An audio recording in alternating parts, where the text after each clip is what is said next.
HQ, Browns rookie quarterback Shedeur Sanders injured his oblique during practice today, putting his status in doubt for Saturday's preseason game against the Eagles.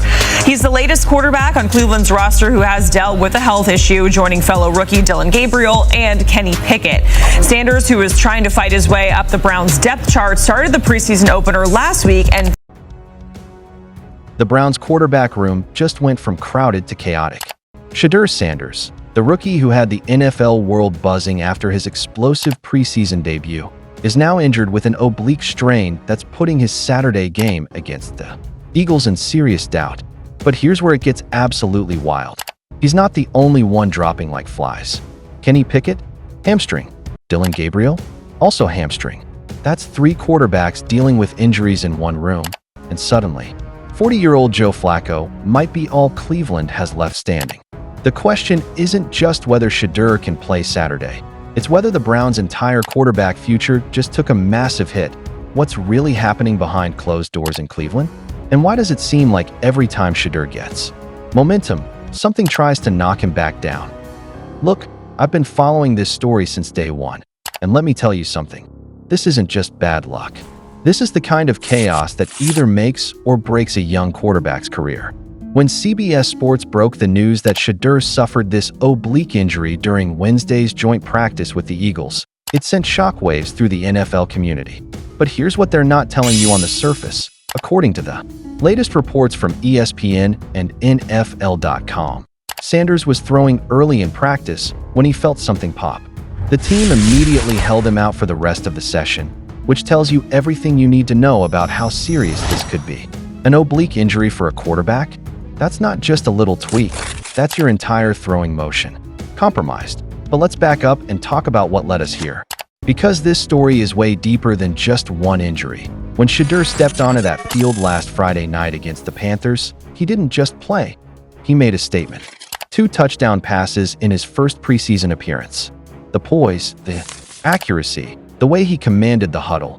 It was everything Browns fans have been dreaming about since they watched their franchise struggle at the position for years. To jump up the depth chart. When the depth chart was released this week, he was still number 4 because, as you and I know, Jacqueline, there are a myriad of things that go into being a starting quarterback in the NFL. As of right now, Joe Flacco is still the Browns' number 1 quarterback. He's the one that's taking the majority of the reps against the Eagles in these joint practices. Kenny Pickett, who has been number 2, who was one to start camp until he hurt his hamstring so severely, is still trying to come back from that hamstring. And then rookie Dillon Gabriel also tweaked a hamstring last week. He didn't get to play against the Panthers. If his hamstring is okay, he was likely the one to start on Saturday versus the Eagles, with Shedeur Sanders playing the second half. So I don't know that this long-term affects where he's moving or short-term affects where he's moving. But here's where it gets interesting. And this is straight from CBS Sports reporter Ade Kingala, who was on the sidelines that night. She watched Shedeur burst onto the stage and set the NFL world buzzing. But she also saw something else. Something the highlight reels don't show you. The Browns kept it simple. Really simple. We're talking basic play action, elementary motions, and defenses that weren't exactly bringing their A game. Don't get me wrong. Shedeur executed perfectly. But as Kingala pointed out, he wasn't actually asked to do all that much. The Panthers showed him vanilla coverage, and Cleveland's offensive coordinator Kevin Stefanski wasn't about to throw him into the deep end just yet.so when that depth chart came out this week. Guess where Shedeur still sat? 4th, behind Joe Flacco, behind Kenny Pickett when healthy, behind Dillon Gabriel when healthy. That's got to sting, right? You light up the scoreboard, get the fans on their feet, have social media going crazy with your highlights, and you're still QB4. Now here's where this gets absolutely insane. 3 days after that depth chart drops, confirming that Sanders hasn't moved up despite his performance, he gets hurt. Coincidence? Maybe. But in the NFL, timing is everything, and Shedeur's timing has been cursed from the jump. Now let's talk about what's really happening in this quarterback room, because it's unlike anything we've seen in recent memory. You've got 4 legitimate quarterbacks all fighting for not just the starting job, but for their careers. Joe Flacco, the 40-year-old veteran who somehow keeps finding ways to stay relevant. Kenny Pickett, the former first-round pick trying to revive his career after Pittsburgh gave up on him. Dillon Gabriel, the Oklahoma transfer who was supposed to be the developmental prospect. And then there's Shedeur, the most naturally talented of the bunch, but stuck at the bottom of the depth chart. The injury situation is what makes this story absolutely wild. Kenny Pickett hurt his hamstring so severely during camp that he's been basically a non-factor. Dillon Gabriel tweaked his hamstring last week and couldn't even play against the Panthers. Now Shedeur's dealing with this oblique issue. That's 3 of your 4 quarterbacks dealing with soft tissue injuries. And if you know anything about the NFL, you know that's not normal. What's really grinding my gears about this whole situation is how the Browns are handling Shedeur specifically. This is a quarterback who threw for over 10,000 yards in college, who's got NFL arm talent, who's been groomed for this moment his entire life. Yet every time he takes a step forward, something pushes him back. Think about it.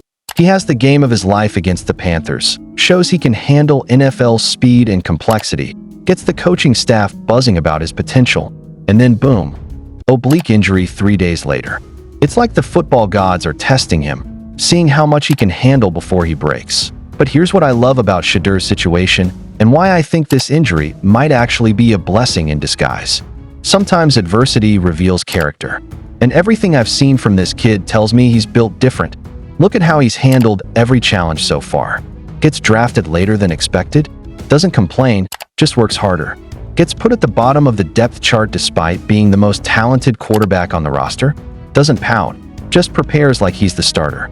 Gets his first real shot and lights up the scoreboard, stays humble, focuses on the next opportunity. The reality is, this oblique injury is concerning in the short term, but it might actually work in Shedeur's favor long term.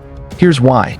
When you're dealing with a crowded quarterback room like Cleveland has, sometimes the best thing that can happen is for the noise to quiet down a bit. Let Flacco handle the veteran leadership role. Let Gabriel and Pickett worry about their hamstring issues.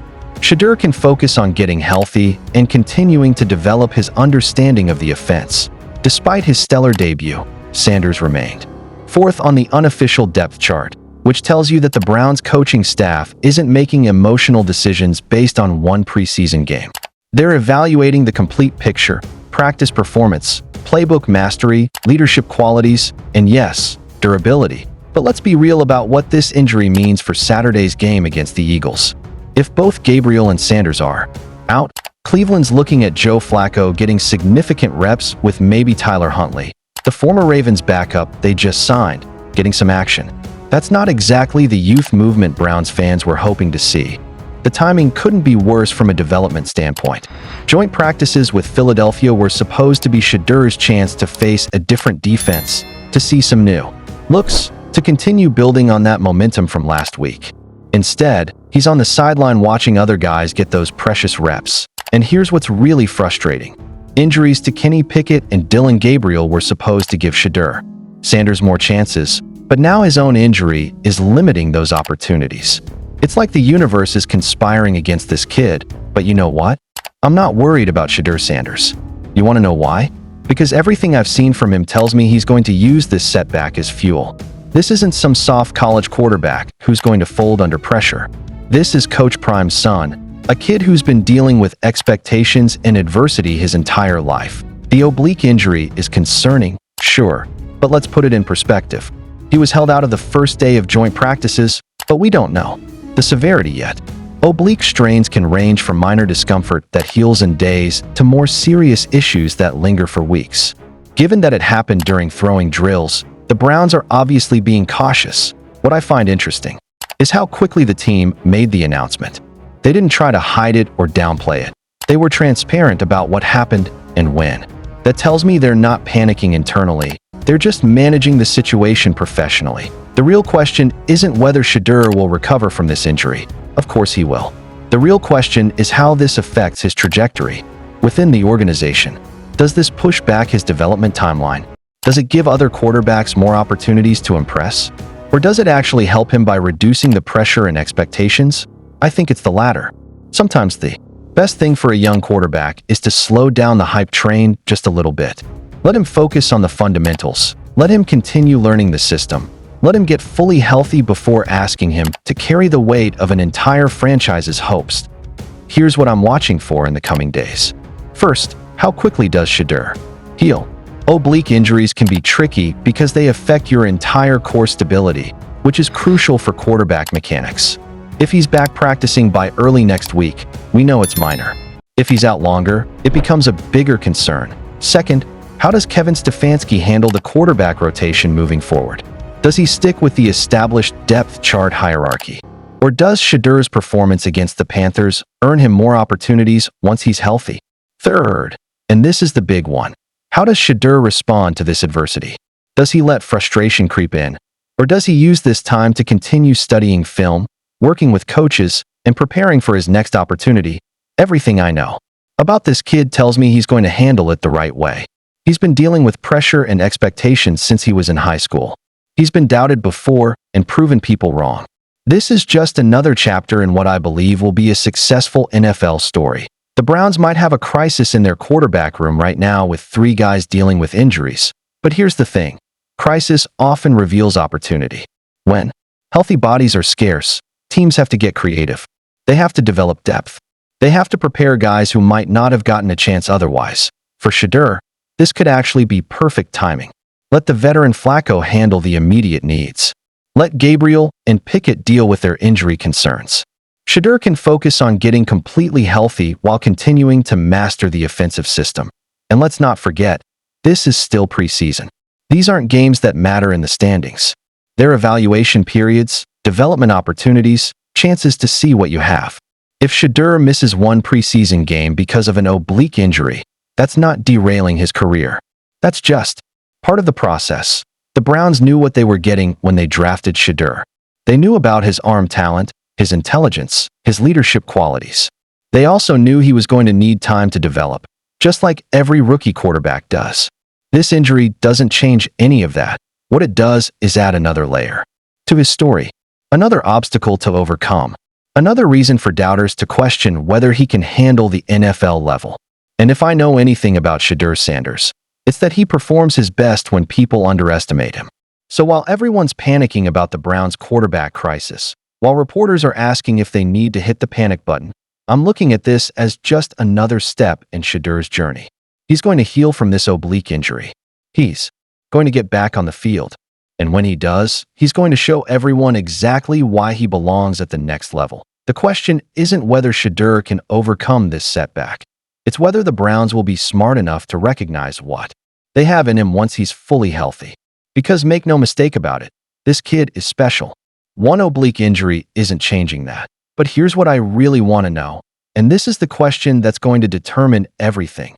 How patient are the Browns going to be with their quarterback development? Because right now, they've got a 40-year-old starter who's not the long-term answer, 2 injured quarterbacks trying to prove themselves, and a rookie with unlimited potential dealing with his first NFL injury. This is where championship organizations separate themselves from the rest. Do they make emotional decisions based on short-term pressure, or do they stick to their development plan and trust the process? Everything about Shedeur's situation screams long-term potential. The arm talent, the football IQ, the leadership qualities, the way he handles pressure, it's all there. This oblique injury is just a speed bump, not a roadblock, and you know what the crazy part is. Sometimes these early setbacks actually help young quarterbacks in the long run. They learn how to deal with adversity. They develop mental toughness. They understand that the NFL journey isn't always smooth. While everyone else is freaking out about the Browns' quarterback crisis, I'm actually excited about what this means for Shedeur's development. He's going to come back from this injury stronger, more determined, and more ready to prove that he belongs. The real crisis isn't in Cleveland's quarterback room. It's in the minds of people who don't understand what they're watching. They're watching a franchise quarterback in the making, dealing with the normal bumps and bruises that come with breaking into the NFL. But here's my final question for you. And this is what's going to determine how this whole story plays out. When Shedeur comes back healthy and gets his next opportunity, are we going to see the same player who lit up the Panthers? Or are we going to see someone who's learned from this experience and taken his game to another level? Because if I'm betting, I'm putting my money on the latter. This kid's been doubted before, and he's always found a way to silence the critics. This oblique injury? It's just giving him more motivation for when he gets back on that field. The Browns might think they have a quarterback crisis, but what they really have is a future franchise quarterback who's learning how to overcome adversity at the highest level. And that's exactly the kind of experience that turns good quarterbacks into great ones. What do you think? Is this injury going to slow down Shedeur's development, or is it just another obstacle for him to overcome on his way to proving he's the future of the Browns? Let me know in the comments below, and don't forget to hit that subscribe button for more insider NFL analysis you won't find anywhere else.